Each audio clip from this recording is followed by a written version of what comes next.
ఈ రోజు ఏకదంత సంకష్టి చతుర్థి.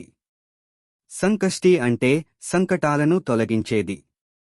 ఈ రోజు మంగళవారం రావడం వల్ల దీన్ని అంగారకి సంకష్టి చతుర్థి అని కూడా అంటారు.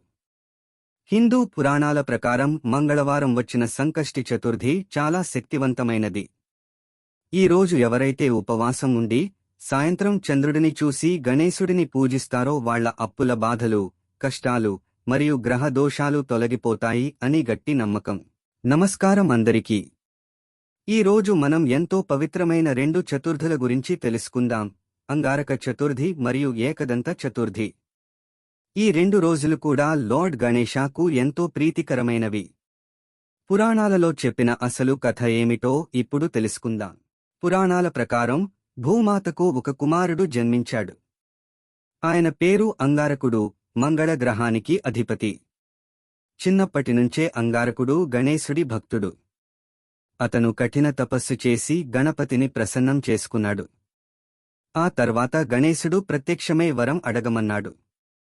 అప్పుడు అంగారకుడు ఇలా అన్నాడు: ప్రభూ, నా పేరుతో వచ్చే చతుర్థి రోజున మీ పూజ చేస్తే భక్తులందరి కష్టాలు తొలగాలి.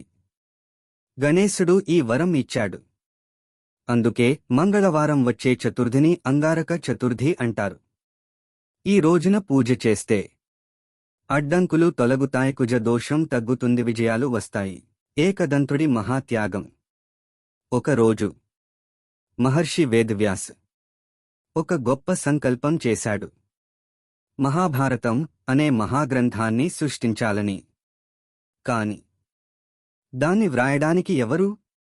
అప్పుడు ఆయన గణేశుడిని ఆశ్రయించాడు. గణేశుడు అన్నాడు: నేను వ్రాస్తాను, కాని నువ్వు ఆగకుండా చెప్పాలి. వ్యాసుడు చిరునవ్వు చిందిస్తూ అన్నాడు: మీరు అర్థం చేసుకుని మాత్రమే వ్రాయాలి. ఇలా ప్రారంభమైంది మహాభారతం. శబ్దాలు ప్రవహిస్తున్నాయి, శ్లోకాలు నదిలా పారుతున్నాయి. అంతలో ఒక క్షణం గణేశుడి కలం విరిగిపోయింది. ఒక్క క్షణం ఆగితే మాట తప్పినట్టే. అప్పుడు గణేశుడు ఒక నిర్ణయం తీసుకున్నాడు. తన స్వంత దంతాన్ని విరిచి దానిని కలంగా మార్చి వ్రాయడం కొనసాగించాడు. ఇది కేవలం త్యాగం కాదు, ఇది జ్ఞానం కోసం చేసిన యజ్ఞం.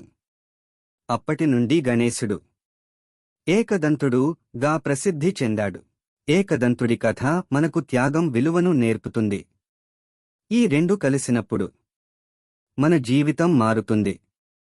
భక్తి ఉంటే అడ్డంకులు తొలగుతాయి, నిబద్ధత ఉంటే విజయం తప్పదు. గణపతి బప్పా మోర్యా.